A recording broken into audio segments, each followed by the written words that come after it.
Everyone for coming to our international Zoom Inverse seminar. So we are very happy today to have Xue-Cheng from Hong Kong Baptist University to talk about deep neural networks for image processing.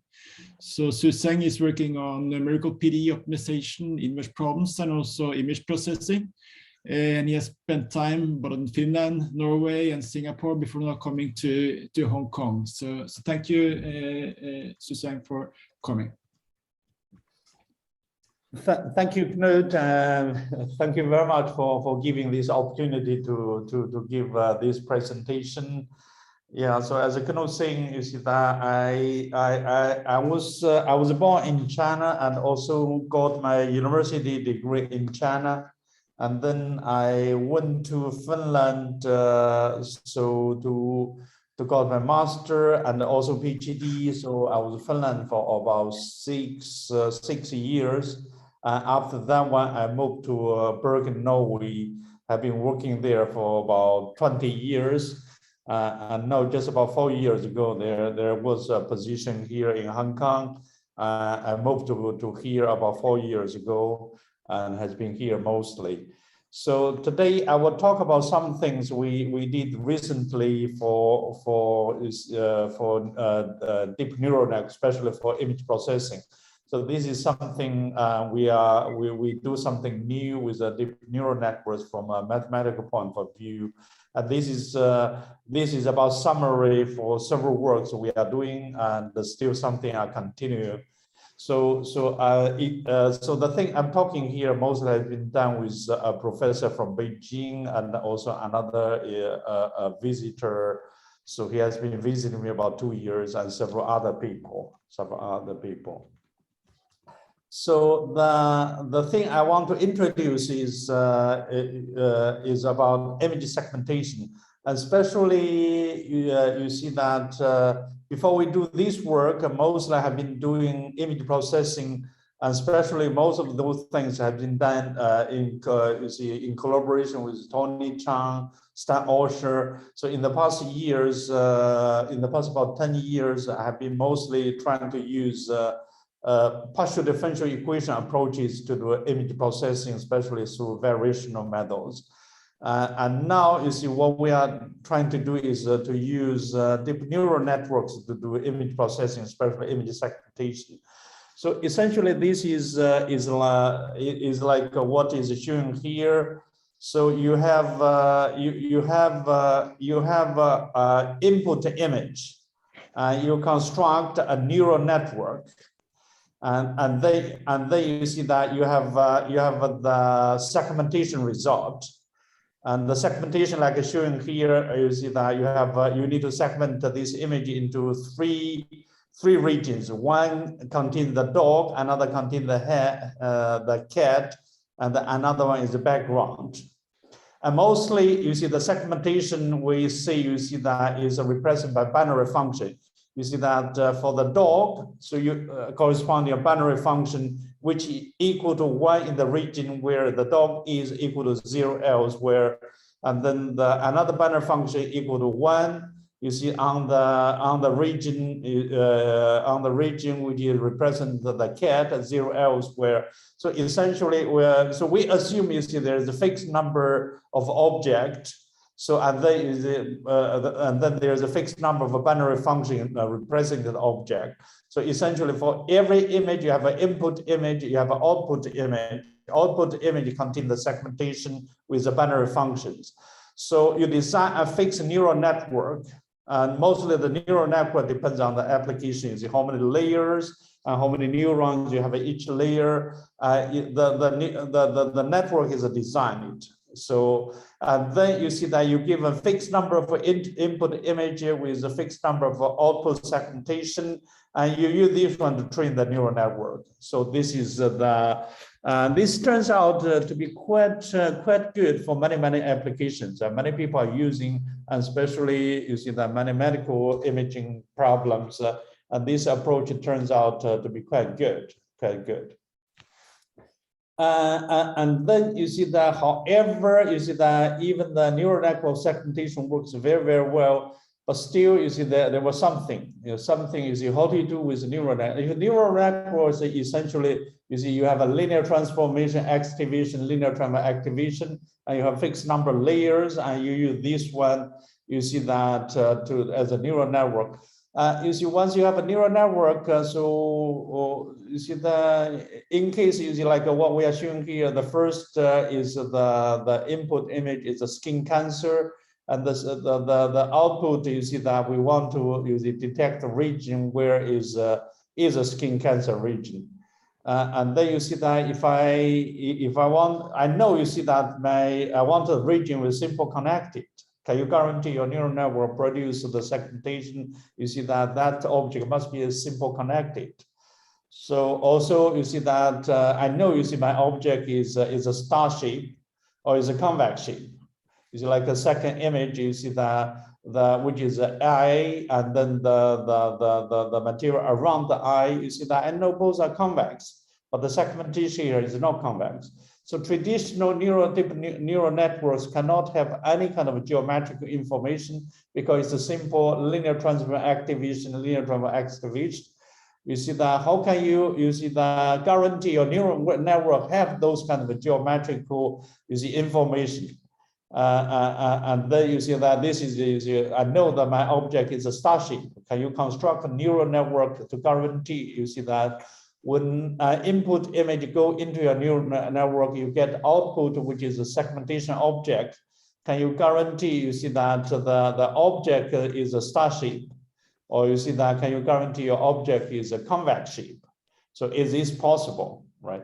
And this, especially for medical imaging and for many applications, this is very much desired, but you can do it or not. So you see that we did this, so about, you see, 2 years ago, we talked with the people and we said this is possible. So many people, they don't believe it. But now you see, we can show a very simple idea, which you can show that this is in fact, is very easy to do. You can easily do this one. So now I'm trying to explain, you see, how do you do this one? How do you do this one? So essentially the thing we are doing is we try to integrate a deep neural network with variational models. So that's also in the last 10 or 15 years, many people have been working with variational models for image processing. And we show that there is a very easy way to combine them. Once you combine them, you see the things what I have been talking has been done for variational methods and traditional method. You see traditional methods is a variational method for image segmentation or image processing. And then you see that there are many well-known models. You see like a geodesic F contour, snake model, Mumford-Shah, Convex, and POS. So those models are mostly, you see, they have been used and they have been demonstrated. Those are very robust to noise and can work with very hard situation. There's a lot of research on those methods. But you see the difference from those methods and then the neural network, you see neural network, you give about 1,000 input images, thousands, you see ground truths, you train the network. So when there's a new image comes, you just go through the network, you get your segmentation. So traditional variational methods, mostly you have one image and then you apply this variational method, you do the segmentation, right? So but on the other hand, you see traditional methods because it has so many mathematical tools, so you can do a lot of things, a lot of research, and a lot of things can be done. So now seemingly like there are two different methods. One is a neural network, another variational methods. You see that they are very different. One works with many input images, another one mostly works with a single image. Can you really integrate? You see, put those two things together. And then today I'm trying to show idea you can do this very easily. So we integrate this one, and also we easily have a solution for the question I've been asking in the beginning. So this is a typical neural network. So you put many images, and then you have you see that many layers. Each layer is a linear transformation plus activation function. You see that mostly you see that for machine learning so essentially you are classifying, you see a thing into many classes. So you tell, you see which class I belong. And mostly, you see, after all those linear transfer, the network, the last layer is always called the classifier. So you classify which class you belong to. And then mostly, you see, the last layer is a softmax. So you see, before the softmax, we call output of the neural network, and this is mostly we say this is the feature. You extract the feature, and then the softmax tells you see that which class you belong to. Especially for image segmentation, is each pixel you see you belong to which class. For other machine learning, you see that mostly you see that you give a classifier, you see classify, you see which class you belong to. For image segmentation, is essentially you see each pixel, so you output a feature vector, and for this feature, and then we determine use a softmax to determine which class or which segmentation you belong to.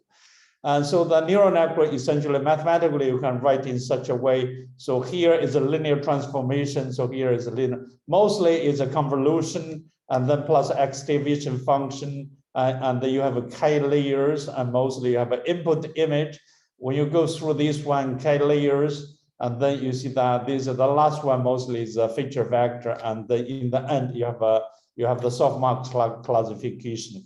And so image segmentation is essentially you give n input images, you classify, you see each image, you see we say n1, n2 pixels, and you classify into some C classes. And so the output mostly U1 is n1 times n2 times C represent the objects. So this is output. And so you give an input, and then when you go through the network give you output, and the output is C binary functions. And so you see, once we fix the network, and then we give those input images, and then go through the network, you output the output segmentation, and you define a distance. So this is a ground truth, and this is one you get from your network. You define a distance between the output and the ground truth. You try to minimize the theta. So those theta is mostly the linear transformation in the different layer. We assume the activation function are known. So because you see the input output is a binary function, you can think they are distributions. And one common, you see distance is use the KL entropy distance. So, but you can also surely use the least square. But you see, this is the most commonly used you see, by neural networks. So here I'm going to show what's the essential idea to combine the variational method with deep neural network. So essentially, we are trying to modify the last layer, which is the softmax function. So the softmax function is essentially you can write in this way. So you give mostly this is the output features, right?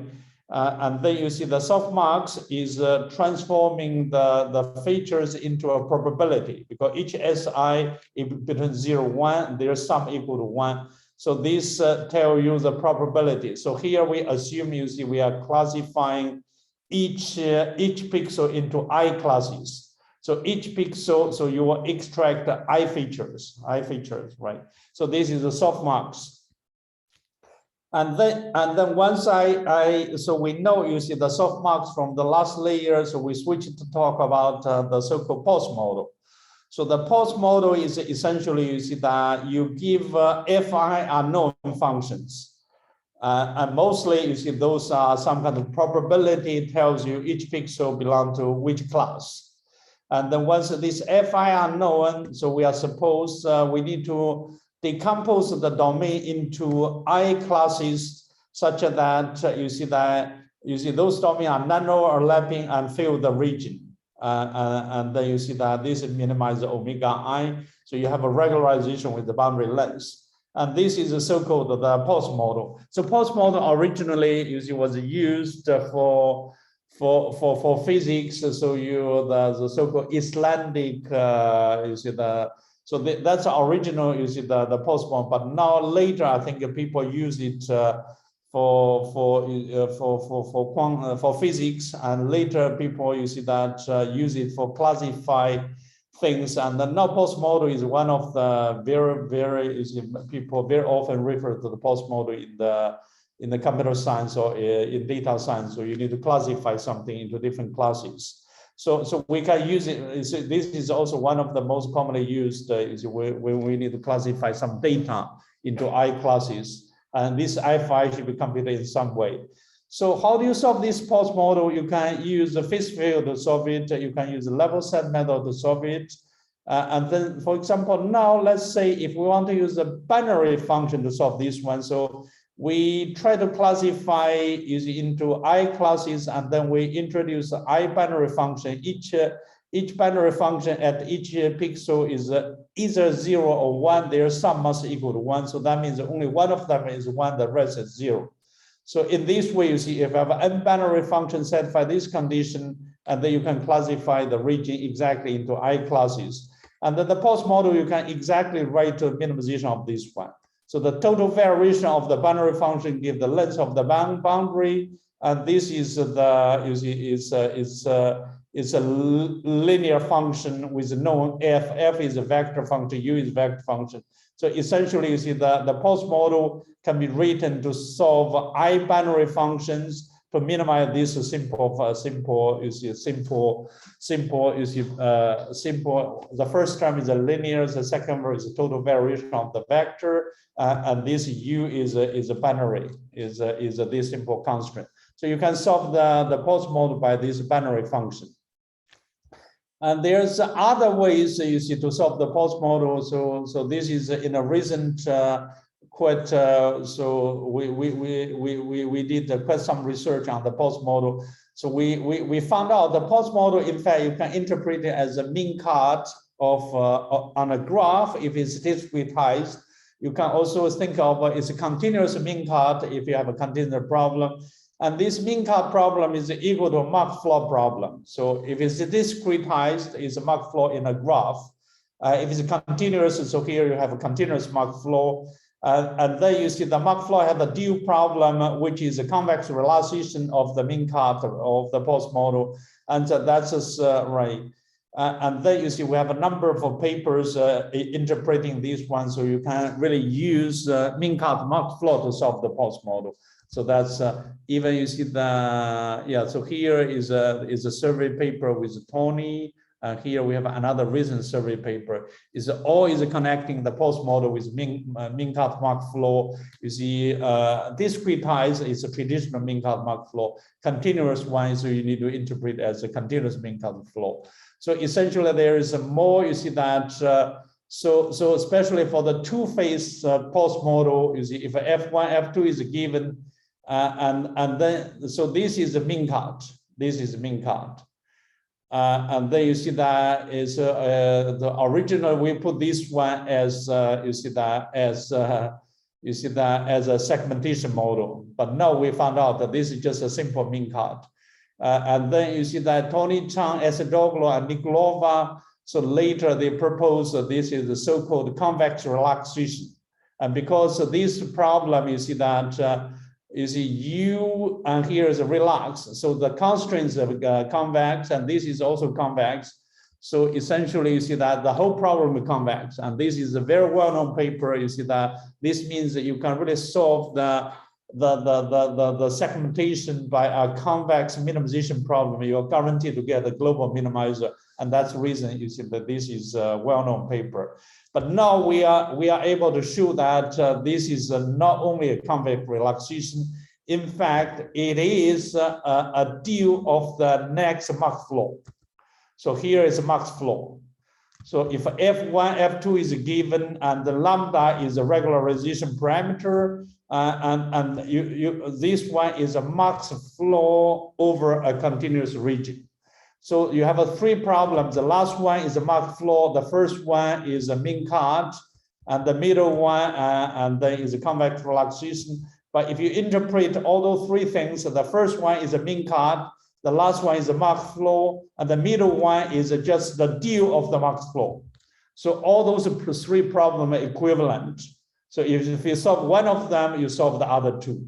So especially you see the first problem is a nonlinear, non-convex.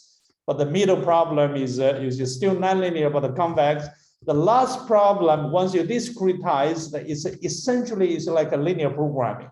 only the constraints, only these constraints is nonlinear. So it's essentially nonlinear linear programming problem. So this is very, very interesting. You see that the same problem you solve by 3 equivalent problems, but all those 3 problems have the different properties. So this is something which is very, very interesting. But however, what you see that the observation we make today is through the following. You see, another way to solve the pulse model is you don't use a binary function, you don't use a phase field, you don't need to use a level set. If you use a phase field, you have a double while. It's a very nonlinear, very tough problem. So you see, like a Bertozzi, many people also use a phase field to solve the pulse model somehow. You see that another difficulty. You see, level set, even the equation you need to solve the N class, C class level set for the pulse model is very nonlinear, very coupled. It's like the Convex model. So really use a Mark floor min cut is a very good method. So it's really you take away many of the difficulties. But here you see you can even solve the problem by another way. So essentially, instead of the original pulse model, so you also like the Chang Esadov did, we do a convex relaxation. So here see the UI is not binary, but is a function. You see every pixel between 0 and 1, there's some equal to 1. But then here you put absolute entropy. You put the absolute entropy. You see, if absolute equal to 0, this is essentially pulse model. And then, which is in this paper we published in IJCB, we prove, you see, that if absolute goes to 0, and this problem which I wrote here, the solution goes to the original pulse model. You can do an error estimate. We have you see, there is a proof. But now we are going to use this one for, you see, for the neural networks, essentially, you see, we integrate the variational model into neural networks through this problem. And was also interesting to observe, you see, that and that in other paper by Rafto and Polk, they also, you see, that notice that they can use this one for neural networks. So they have some idea which is related to what I'm talking in the next. So this is, you see, if we take absolute equal to 1 and lambda equal to 0. So if we take absolute equal to 1, lambda equal to 0, so this will be the problem. And for this problem, these are linear constraints. You can easily calculate the solution of this problem is a softmax function. So this means the softmax function, which is the last layer for all of the neural networks, is nothing else but solving the, you see, this model. And then you see, this is a very interesting. So which means that if you take away the regularization for the pulse model, and then you are reducing the softmax. So essentially, pulse model is a regularized softmax. Also with a scaling absolute. You see the original softmax absolute equal to 1, but mostly you see that you take a small absolute, you have a slinking. So essentially, you see the pulse model is regular softmax. So this is the most important observation. So the softmax classifier used in the neural networks is just you see unregularized. If you take away the regularization, you come back to softmax. And this reminds us about another thing. You see that the Convex has been very, very popular for a number of years. And then later we found out that the Convex is essentially just piecewise constant function. And both are just is a regular as a K-mean. If you take away the regularization from the Convex, you reduce the classical K-mean.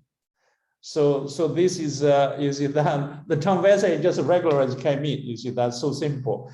And now you see we are observing. You see that the softmax is nothing else. Just you see is if you take away the regularization from softmax, you get from pulse you get the softmax. So this is our observation. So in this way, you see that we can integrate variational models into the deep neural networks. And then you see the first thing we want to overcome the deep neural networks. You see that it's vulnerable to attacks, which means if you just add a little noise, and then you see your output can be completely different. So people have detect, you see, if you have an elephant, and you just put some texture of a cat into the body of the elephant, you will classify the elephant as a cat. And then if you use it for segmentation, which means you add a little noise, and the segmentation will be perturbed quite a lot. So we tried this one. So this is one data set we tried with the UNet. And so this is about 100 images as a training image for training the network, another about 20 or 30 as a testing image. So if you have no noise, the network works very well, or the testing output also works very, very well. Or you see, we try to add a very little noise. You can see already there is some, you see the output already have some very small, and then you try more noise, you can see it's visible. You try even more, right, more noise, especially you see that you add a little more noise. You see this noise for variational method is too little, it's nothing. But already for the network, it's already, you see that getting very, very ugly. So nowadays, you see people, when people talk, for neural networks, they really don't add so much noise as what we are used to do with the variational method. Variational method, especially, is like you see like a Stantoni, if you use their method, they try to add a lot of amount of noise. It's so far the neural network still cannot handle so much noise. But with the new methods, we can really handle. So you see that also the most people, there is a very well-known method called the CRF, conditional Markov conditional random field, CRF. And then we found out, you see that CRF is nothing else but the non-local total variation. So essentially it's equivalent, you first use a neural network to produce output and use a non-local total variation to do a regularization.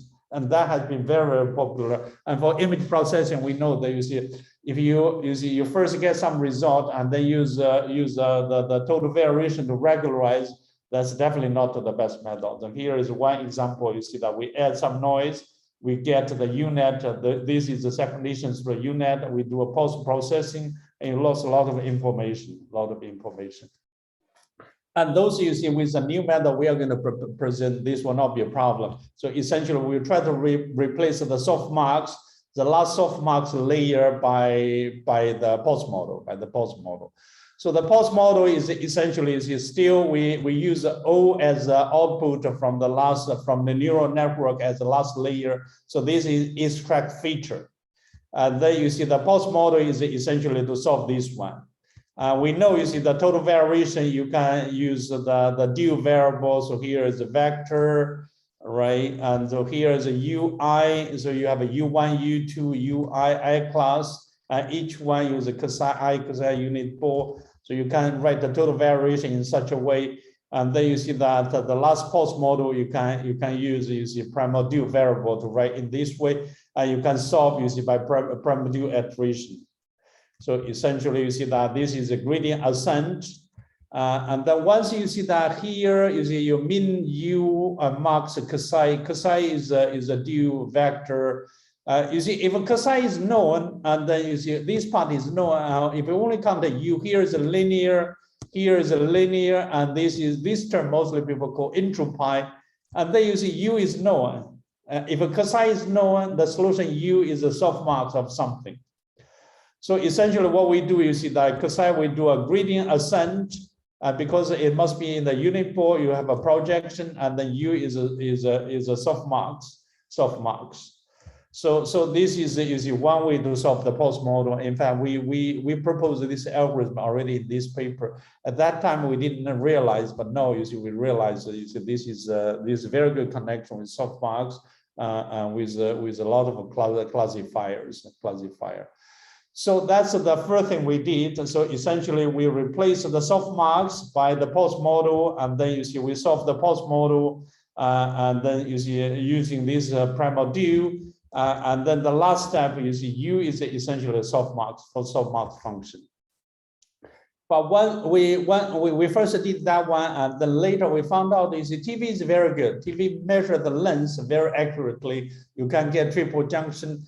But for numerical methods, in fact, so if you don't want so accurate measurement of the boundary, there's another one is called the threshold dynamics. So this is essentially the MBO the Merriam-Webster's also MBO idea. So the MBO is essentially, you see, another way to formulate this one. So if you know the binary functions, like this figure shows 3 regions, each region corresponding one binary function. You want to measure the length of each of the regions. You can use total variation. Another way is you use this kind of, you see that you first convolute the binary function with a Gaussian kernel, and then you multiply with the neighboring. If you do with all the I and j, possible I and j's, and then you see that this integration is proportional to the length with sigma k sigma. So here is a Gaussian kernel. So if you do this one, this will approximate length. And then this one is much easier to solve than the total variation. Because you see that if ui is an unknown function, this is a quadratic function. So this is essentially the MBO idea, but you can formulate in this way. But later also we search about literature. In fact, this formulation exists in the statistical literature, quite numbers already from the 50s, 60s, and this kind of approximation has already been known in the statistical one. So instead of, you see that really is using the total variation. So later in our computation, we just replace the total variation by the dynamic threshold. So which is just a quadratic function of the binary functions. And so essentially you see that here is the feature vector, and here we call the entropy, and this U is a simplex constraints. And what we are going to do now, you see that it's not only, you see, we put also a lot of all the geometric information into this constraint P. So that's a new we are doing here. We are not doing here. So essentially, you see that we replace the softmax layer by such a kind of minimization. Minimization, this regularization is here. We can use a TV or we can use the dynamic threshold. In this way, you can see that we bring all the well-known variational models is through this minimization problem. We bring all of them into neural networks. So your neural network now have 2 parts. The first part is a linear transform activation function. That part will extract a feature, and then the last one originally was just the softmax layer. But now we'll replace the softmax layer by a variational model. This variational model uses iterative methods. Mostly it's another network at the end. So at the end, so mostly you see it depends, you see how many steps you do. If you do 100 steps and then you add another 100 layers on top of the original one. So now your neural network have 2 parts. The first one is the linear transformation activation function. In the end, you have another layer. This layer is variational methods. So in this way, you see that the neural network and variational methods, they are put together. So you see your neural network have 2 parts. First part is a traditional feature extraction. And in the end, you put the variational model to the end. In this way, your neural network is the first part extract the feature, and second part from the feature, you do a variational segmentation. And then you have both methods integrated naturally into the neural networks. And here you see that we can also put this P. We put this P to have a lot of things which you can put this P here. How do we solve it? So essentially, you see that if we use the threshold dynamics, so it was essentially this one. So K is a Gaussian kernel. You convolute with your neighbor, and here we put the E. This is an edge detector. So you have an edge detector. We found out, you see that even the RU is a quadratic in U. So it was found out, you see that if you linearize this quadratic function, and then you will do this one. And then you see that the PT1, you see that this is the first order Taylor expansion, PT1 equal to this one. And then you see, assuming this PT1 is from the previous iteration, and then you see that you have a linear here plus entropy. So here's a linear, and this U is you have a softmax solution. So in this way, you see that how do you solve the problem? You just linearize the dynamic threshold term, and then use, and you just do many iterations. We found out this algorithm is very robust, very easy, nearly no extra computation cost. It is when you measure the boundary length, this is not as accurate as the TV term, but this is essentially good enough for most applications. But the algorithm is so simple and easy to compute. So mostly you see that this algorithm is very, very robust. But the only thing you see that you need sigma to be very small to reproduce a triple junction. But normally you see that for many applications, if you just want to have adding regularization into the neural networks, if you really do not exactly want to reproduce a triple junction things, you just take a sigma not so small, and you already have very good regularization effect, which is the original neural network doesn't have. If you do this one, the new neural network, because of the layer in the last part, you have a regularization, and it's very easy to solve, very robust, very robust. So this is essentially the algorithm. You see that you compute, you see every step, you come to this PT1, and you do a softmax. So this is essentially, you see that you come to PT1, you do this one, and then you do about, you see a fixed number of iterations. Mostly in our test, we do about 10 or 15 iterations of this one. So essentially your new neural network, so the first you have the layers of the feature extraction, and then you have 10 layers of this iteration at the end. So the first part will extract the feature, the second part do the variational, you see variational classification with the regularization, with everything. So which is the traditional neural doesn't have. And so this is essentially the new neural network. So here is a K layers of feature extraction. Here is the last, you see, like we see T is mostly we take a 10 layers. 10 layers of this, you see, this iteration. So the original one here is a feature extraction, and then you see we are just adding the variational method on top here. So your neural network have two parts and two parts. So one of the, you see that the many people you see do not you see they misunderstand. So one of the essential feature of this one is spatial priori can be kept both in the background and forward proper, because you see that we put all the regularization, you see later we put more geometrical into the last layer. So it's a part of the neural network. So your neural network automatically has the regularization, and later we also have the shape priori. And traditionally people just put this one as a part of loss function.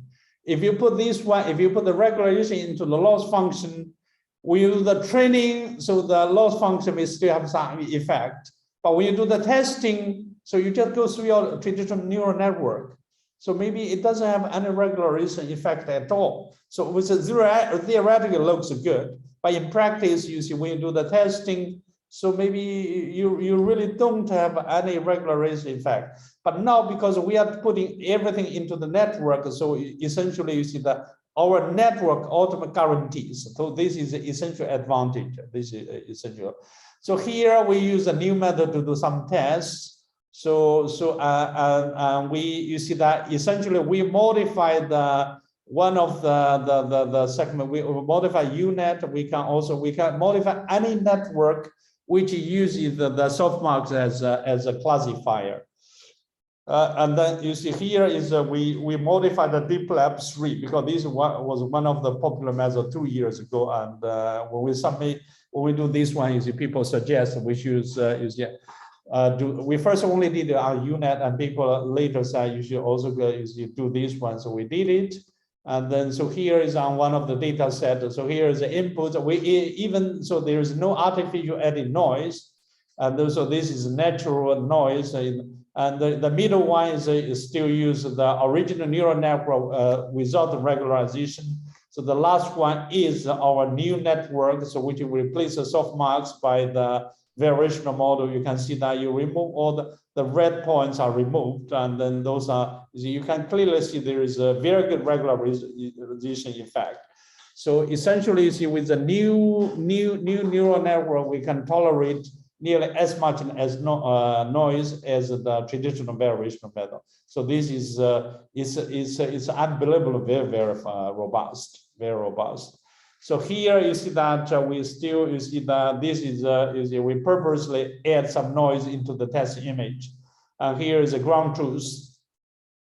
And here is and then this is the output, the UNet. You see, once you add a little noise, you see that. So this one, you see that still the result not bad. So this is the worst. And this is also very bad. This, and then if you use the CRF to do post-processing, is essentially use the non-locative post-processing. You can see that you miss a lot of information, especially for the second one and the fourth one. You see here, the last one is we just you see add regularization directly into the neural network.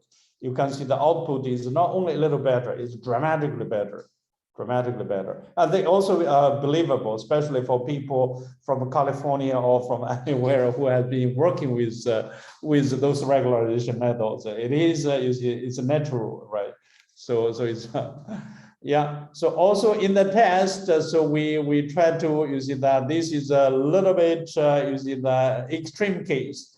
So essentially, you see that here we try to add Gaussian, Piper, and Salt error. So here, essentially, this is by purpose. So when you do the training, so we are still using the original image. We don't add any artificial noise. But when we do the testing, so which means that when you put your images through the neural network to get your test, we add artificial noise. And then you can see that if our new network, you see, has this regularization, and this is the accuracy, and this is the accuracy measure. You can see that you see that when the noise, you see sometimes you get many percent, you get 6% more accuracy.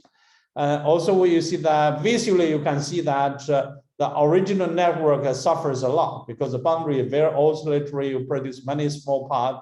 So here we have Ali is a regularity measurement. Ali regularity image. So essentially we measure the total variation of the binary function.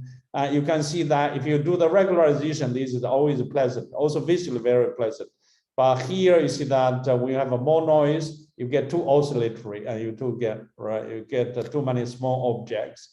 So, but the new methods, which are very robust, you can improve about quite many percent. Nowadays, if you can just improve, you see 0-some%, that's already good. So, but surely this is a special case because no noise in the training, but adding noise in the testing. So, and then you see more natural, you see that when you're training, you also add noise, and when you test, also noise. And in this case, the improvement you still have an improvement, but not as the extreme as in the last case. You still get the 1% or 2% improvement, and still also you see the region always look very smooth. But here you see that here you still get oscillation. You still get oscillation. So essentially, by adding noise into the training set, you can also improve the original network. They also get more robust with noise, but still they do not have regularization effect. But the new method has a regularization effect. So here is this plot. You see that the lower one is this is you see you train with a clean image and you're testing with noise, and this curve is our new method. And here is you train and testing both with noise. You see that you see that the artificial case the improvement a lot. The later cases still improve. So now you see that, so I'm trying to use a lot of, you see, most of the time to introduce the essential idea. I think the essential idea is very simple. You modify the original neural network, original mostly you have the feature extraction part, you have a softmax. So we replace the softmax by a variational method. In this way, you see that the variational method mostly you solve by some iterative, and then if you solve 10 iterative methods, you add 10 layers in the end. So in this way, you see that the new network, you see integrate the traditional neural network plus the variational methods. So there is undoubtedly, you see there is no doubt that you see the new methods will have an advantage of both. So that's an essential message. You see what we use is essentially through the observation of the pulse model. The pulse model is a regular softmax, so that's also very easy to understand. So now I will quickly show you see that some more things we can do with a new model. You see, how do you impose a star shape? You see that, and then what we do, you see that we just you see use a binary function. You see, if the binary function should be represent star shape, you see that so in the beginning is we assume the center is known. So you see, object is a star shape. You have a center C, and from the center to the boundary, the segment, the line segment must be inside region. Then we call this is star shape. So if we use a binary function to represent the star shape, and then we have a proof in our paper, which will appear very, very soon. We have 1 or 2 papers already published. There's a new paper containing what I'm talking now will appear in Univ. You see some, yeah. And so you see that if you see gradient U is essentially represented the normal vector of the level curves. If you see if this vector multiply with the x minus c is essentially the direction of the line. If this is less than 90 degrees, and then the region will be star shaped. But there is even we can prove it. And this idea in the computer science has been used by graph card people. We also have a paper. In fact, this is never published. It's only CAM report from the UCLA CAM report series. If you want to guarantee your object star shape, you just try to guarantee the binary function satisfy these constraints. And this constraint is essentially a linear constraint because we assume C is known. So these are linear constraints. So essentially what we do is that if you want to segment into C classes, you see you want the second class, third class to be star shape, you just impose this constraint on the second binary function, third binary function. So this is the linear constraints, and then you see that to impose these linear constraints, we use you see we use the multiplier Q, and then you see again you use iterative methods. You see you see here is again you see another softmax. Here is a gradient ascent with the projection. So mostly this we found out we need about 100 of iterations. So you have an original layer, and then you put another 100 layer of this iterate between those 2 steps. You put another 100 layer in the end. If you do this one, you can guarantee your object. You see that it depends. You see which one you impose this one. You can guarantee your object is star shape. So this is what we do. You see that, especially if you want the ice object to be the star shape, you just replace the ice one by such a one. The other one, if you don't want the star shape, you just still do the standard regularization. So it's very simple, very simple. If you do these ones, we can really guarantee you see your output is a star shape like this one. So this is the input image. Here is a ground truth. Here you just use the traditional neural network. Here we just add the length regularization. And the last one is we guarantee is we not only add the length regularization, but we also guarantee star shape. You can see this is good. We apply this one on one of the standard skin cancer data set. So here is the input, here is the ground truth supplied by the doctors.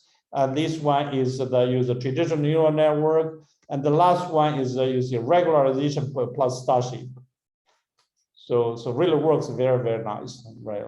So there's another approach, you see, because this is something we have been working, you see, with the variational method. How can you guarantee, you see, the traditional variational methods, you guarantee your output is convex region.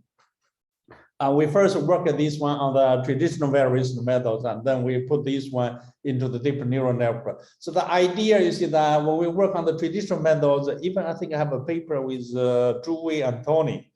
But this is something we did a lot of tests and try to see which, you see, in the beginning, if we want to guarantee a region is convex, and then you see one easy way to calculate curvature of the boundary. If the curvature is bigger than 0, in 2D, if the curvature is bigger than 0, the region is convex. In 3D, I think if the mean curvature is bigger than 0, so we first use the curvature, but the curvature is very difficult because it's a second order derivative. If you use a piecewise constant, it's very difficult to approximate. Later we found out this is you see this is we through test. This is in a paper with Luo and Wang Yang. So we found out there's a very simple idea. So essentially, you see, like you put the circle. If the circle center is on the boundary, you can't count the area difference between inside the region and also region inside the circle. If it's convex, and then the area outside of the region must be bigger. Which means that if the area difference is bigger than 0 when the center is on the boundary, you can guarantee your region must be convex. This might be correct for arbitrary circle, not only for one circle. But arbitrary circle, numerically, you see, I just do 4 circles at every point, the center, right? And then you see, how do you compute the area difference? We found out it's very easy. If you use a binary function, you just 1 minus 2u, and this will equal to 1 outside the minus 1 inside. You convert with this one, this will give you the area difference. And this will be bigger than 0 if the center is on the boundary. Surely it's bigger than 0 if the center is outside the boundary. But when the center is the inside, we don't know. So that's the reason we multiply this 1 minus u.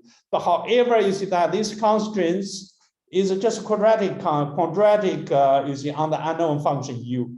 So we found out that if you impose this one, you will guarantee your region is convex if u is a binary function. So this is very easy. And then we found out, you see that when you do the post model, you have the original convex, and then you put this one. Here, no matter how many classes, I just compare my region with my neighbor. You see, if my region is u, my neighbor is 1 minus u. So essentially, you do this one for every region. And so here is the entropy, here is a length measurement. You just need to handle these extra constraints. And later we found out that these extra constraints is very easy to do. So the extra constraint we found out is if you do in the whole region, if you do the pixel by pixel, and this project have an explicit formula. So essentially, you see that, and then you see that, any case, you see that constraint is not difficult. If you do pixel by pixel, that constraint has explicit formula. So essentially, we do 1 pixel, next pixel, we go through all the pixels and number of things. But anyway, you see that this is again on top of the traditional neural network. You construct another neural network, and there's some iteration inside. You just put that one, you see, on top of the traditional one, you can guarantee. So this is essentially, you see that here so the traditional layer, and here you put the new layer into the end. So, and then you can guarantee, you see, your new neural network, when you put the images through it, when it comes out, it must be convex. If you don't have the new layer, so you cannot guarantee your convexity. But if we have a new layer, we can guarantee the output, the object must be convex. So this is, you see, the idea is very simple, but the result is really, you see, very amazing. So we can guarantee your neural network, it goes through your neural network, you get a convex function, you get convex region, or you get starship region. So we apply this one into, you see, a medical imaging. So here is the input, here is the ground truth, and the last one is, you see, with the convex constraints. You can see all the regions are convex, all the region. But here, if you do not have the constraints, you can easily get non-convex, which is very unnatural.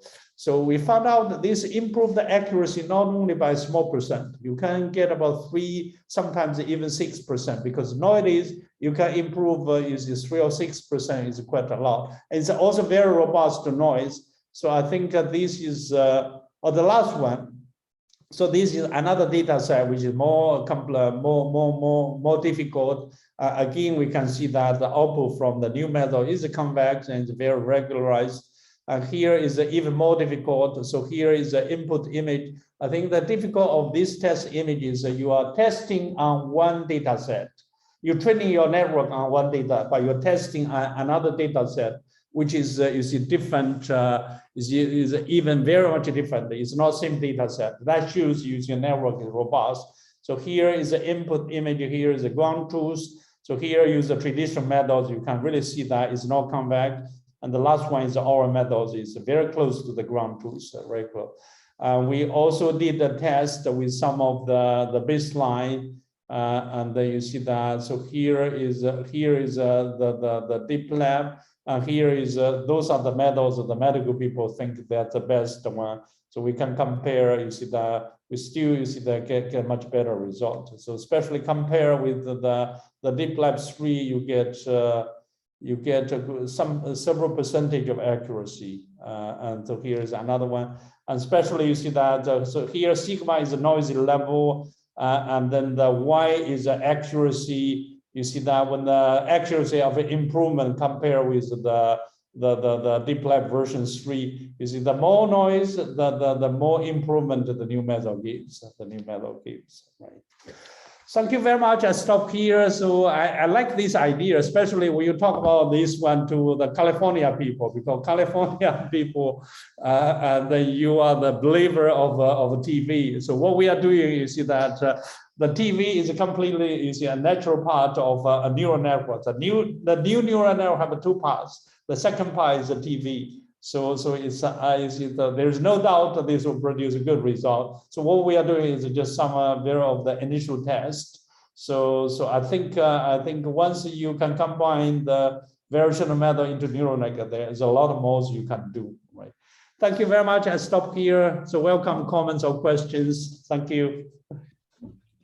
Thanks a lot, Xue-Cheng, for a very nice talk. Nice combination of ideas here. So the floor is open for questions. So please unmute yourself and ask questions if you have any questions.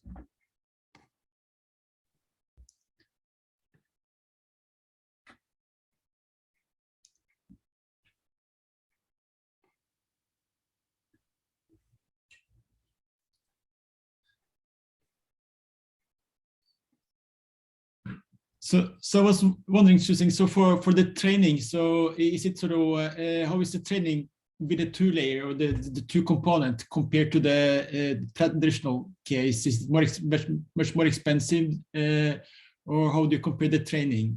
Oh, the training is the original one. You only have for UNet, mostly for small data set, you like 6 layers.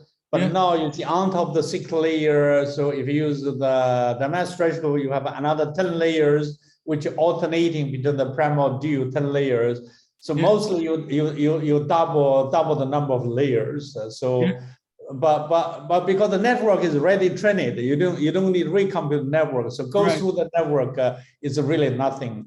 Right? Maybe your question, you see that if you train the neural network with 10 more layers, is the training more difficult?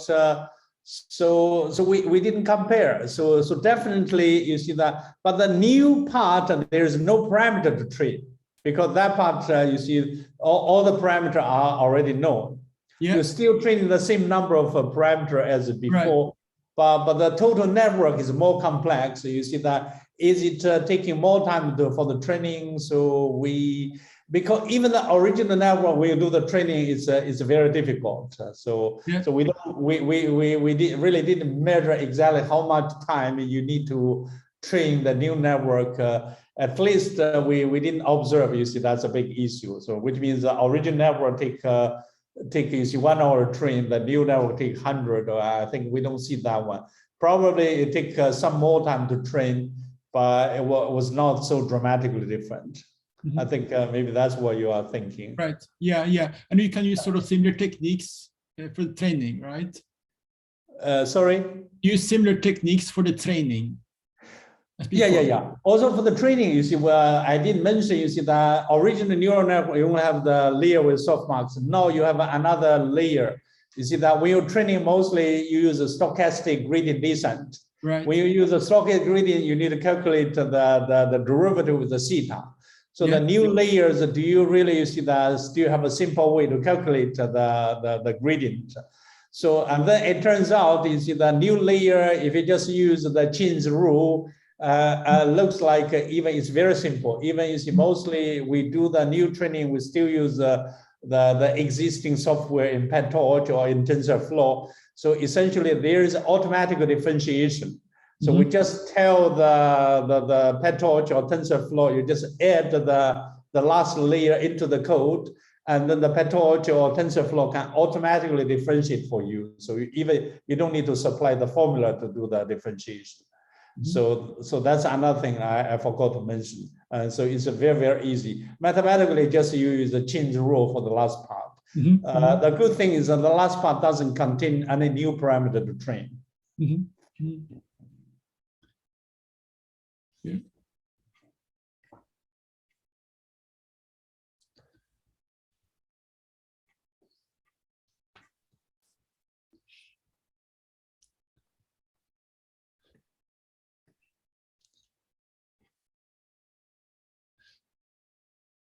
Any other questions for Xue-Cheng?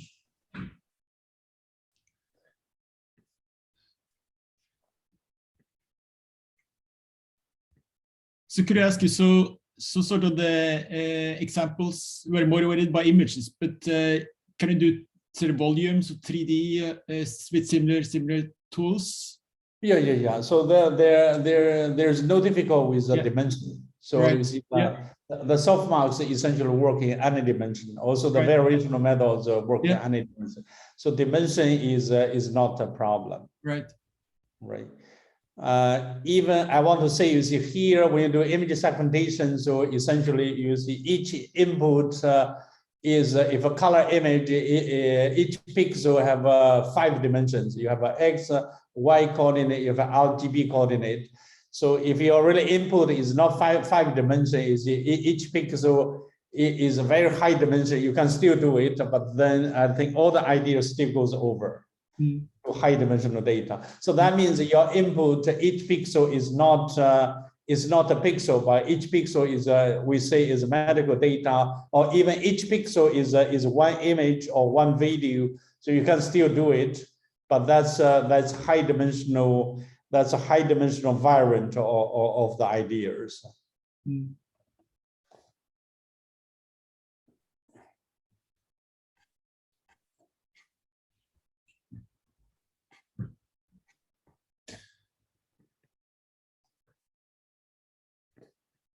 Okay, so there is still last round. If you have any questions, please unmute yourself. A lot of very interesting ideas here.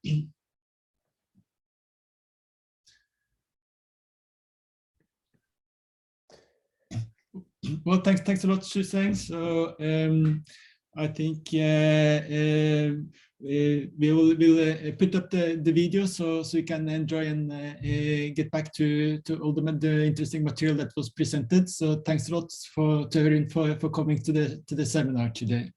Thank you very much. It's really to communicate to you.